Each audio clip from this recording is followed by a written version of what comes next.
عزیز پاکستانیوں، السلام علیکم۔ میں آج آپ سے کچھ گفتگو کرنا چاہتا ہوں۔ مجھے کہا گیا ہے کہ شاید آج رات مجھے اغوا کر لیا جائے، آج نہیں تو کل۔ وہ دن اب دور نہیں ہے جب شاید میں کھل کر بات نہ کر سکوں۔ میں یہ آپ سے کہنا چاہتا ہوں کہ پاکستان اس وقت ایک بار پھر ایک انتہائی تاریک دور سے گزر رہا ہے۔ مجھے سیاست میں آئے کوئی زیادہ عرصہ نہیں گزرا۔ میں ایک وکیل ہوں، میرے والد صاحب مرحوم بھی وکیل تھے۔ ہم نے تمام عمر محنت، خلوص، سچائی کی لگن میں گزاری ہے۔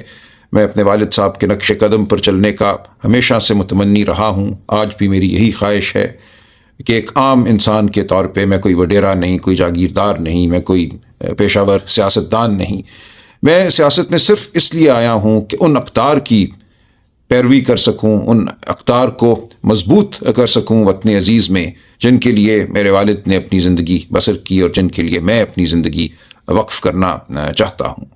یہ کیا اقدار ہیں؟ یہ اقدار شرافت کی اقدار ہیں۔ یہ وہ قدر ہے جو کہتی ہے کہ ہر انسان کا احترام کرو، چادر کا، چار دیواری کا احترام کرو، قانون کا احترام کرو، سچائی کا احترام کرو۔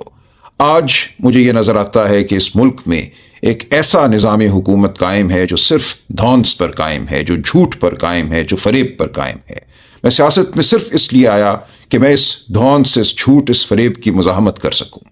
میرے سامنے یہ بات ایک بار پھر کھل کر سامنے آئی 8 فروری کی رات، 9 فروری کی رات، جب الیکشن کے بعد ہم نے دیکھا، میں خود ایک امیدوار تھا، 1 لاکھ ووٹ سے میں کہتا ہوں میں الیکشن جیتا۔ میرے سامنے الیکشن کے رزلٹ کو تبدیل کیا گیا۔ وہ بچے بچیاں جنہوں نے رو رو کر ووٹ ڈالے تھے، مجھے آج بھی وہ چہرہ یاد ہے اس بچی کا جس نے ماڈل ٹاؤن میں اسی APS اسکول میں جہاں یہ دھاندلی رات کی گئی، پکڑ کے ہاتھ میرا کہا تھا، انکل پہلی بار میں ووٹ ڈال رہی ہوں، میرے ووٹ کو سنبھال کے رکھنا۔ ہم اس ووٹ کو نہیں سنبھال سکے کیونکہ ہم سے چھین لی گئی وہ امانت جو ہمیں قوم نے دی تھی۔ اس کے بعد ایک دور پیدا ہوا جھوٹ اور فریب کا کہ اس رات کا جو عذاب تھا، جو جھوٹ تھا، اس کو دبانے کے لیے مزید جھوٹ گھڑے گئے، ہم پہ مقدمے بنائے گئے، بے شمار جھوٹے مقدمے بنے، صرف عمران خان صاحب پہ نہیں، ہزاروں لوگوں پر جن کو اٹھایا گیا، مارا پیٹا گیا، جن کی عزتیں پامال کی گئیں، اور یہ عمل آج بھی جاری ہے۔ اسی لیے میں آج بھی سیاست میں ہوں۔ جس دن یہ عمل ختم ہو گیا اور مجھے یقین ہو گیا کہ پاکستان میں شرافت کا دورہ ہے، پاکستان میں قانون ہے، میرا سیاست سے کوئی تعلق نہیں رہے گا۔ میں صرف مزاحمت کرنے کے لیے سیاست میں آیا ہوں، اور میں آپ سے بھی یہ اپیل کرتا ہوں کہ اپنے لیے، اپنے بچوں کے مستقبل کے لیے آپ بھی مزاحمت کیجیے۔ آج اس ملک میں کوئی فیکٹری لگانے کو تیار نہیں ہے، کوئی انویسٹمنٹ کرنے کو تیار نہیں ہے، غیر ملکی تو کیا کوئی پاکستانی کیوں یہ کرے گا، جب انہیں پتہ ہے کہ اس ملک میں صرف دھونس جو ہے وہی قانون ہے، کوئی شرافت باقی نہیں رہی، کوئی کرینہ نہیں ہے جس کے تحت زندگی گزاری جا سکے۔ ہر شخص جو ہے وہ ایک طرح سے ایک رکاوٹ ہے اقتدار والوں کے راستے میں۔ اگر میں آواز بلند کروں گا تو میری آواز کو چھین لیا جائے گا، اگر میں اپنی ٹانگوں پہ گھر سے باہر نکلوں گا تو میری ٹانگوں کو توڑ دیا جائے گا۔ آج یہ نظام ہے اس ملک میں۔ تو میں آپ سے اپیل کرتا ہوں کہ ہم نے جو اپیل کی ہے، پاکستان کے عوام سے کی ہے، وہ اپیل صرف PTI کے ممبران یا کارکنان سے نہیں کی۔ ہم ہر پاکستانی کو یہ کہتے ہیں، ہر خاتون کو، ہر بچے کو، ہر بزرگ کو ہم یہ کہتے ہیں کہ اپنے مستقبل کے لیے باہر نکلو، پاکستان میں شرافت کے لیے باہر نکلو۔ آج بلوچستان رو رہا ہے، خون کے آنسو رو رہا ہے۔ آج خیبر پختونخوا میں خون کی ہولی ہے۔ آج پنجاب جو ہے وہ زخم خوردہ ہے۔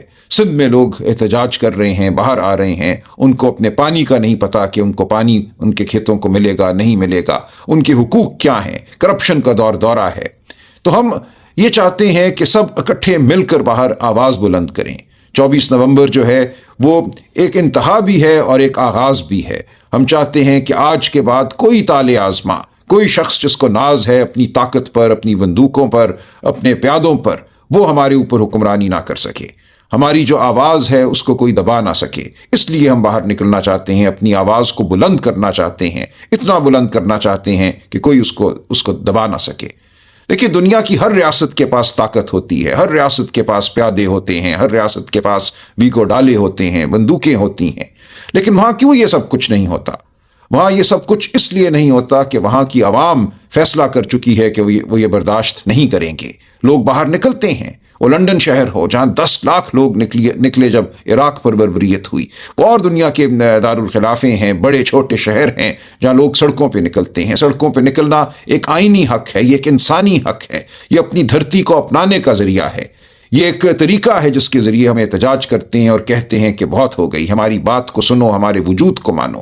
تو میں آپ سے درخواست کرتا ہوں کہ آپ وہ قدم اٹھائیے جو میں سمجھتا ہوں اب ہم سب پر واجب ہے۔ اپنے گھروں سے نکلیے، ہم سب کے گھر ہمیں عزیز ہیں، ہم سب کی آسان زندگیاں ہمیں عزیز ہیں، لیکن ہر ایک کی زندگی اس ملک میں آسان نہیں ہے۔ اس بربریت کی وجہ سے اس ملک میں بہت غربت ہے، اس ملک میں بچوں کو تعلیم نہیں ملتی، 40% بچے 15-16 سال کی عمر کے کسی اسکول میں نہیں جاتے، اس ملک کے ہسپتالوں میں شفا نہیں ملتی، اس ملک میں آگے بڑھ کر اگر کوئی نوکری کرنا چاہتا ہے باعزت تو اس کو نوکری نہیں ملتی، ڈگری تھامے لوگ سال ہا سال گزار دیتے ہیں، باہر جانے کی تمنا میں زندگیاں بسر کرتے ہیں۔ تو ہم نے اس ملک کو اگر ایک ایسا ملک بنانا ہے جو احترام آدمیت، احترام انسانیت پر مبنی ہو، جس کے حوالے سے ہم فخر کر سکیں، ہم دنیا کو بتا سکیں کہ ہمارا ملک ایک شریف ملک ہے، ہم ایک ایسے معاشرے کے رہنے والے ہیں، فرد ہیں جہاں انسان کی عزت ہے، تکریم ہے، جہاں تعلیم کو، صحت کو بنیادی حق سمجھا جاتا ہے اور دیا جاتا ہے۔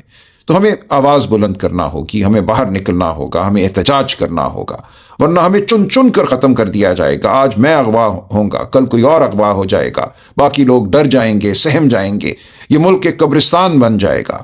ہم نے اس ملک کو قبرستان نہیں بننے دینا، یہ ایک نخلستان ہے، یہ ایک خوبصورت گلستان ہے اور ہم نے اس کو گلستان کے طور پہ آگے بڑھانا ہے۔ اس ملک سے ہم نے نفرت ختم کرنی ہے، ہم نے انتشار ختم کرنا ہے۔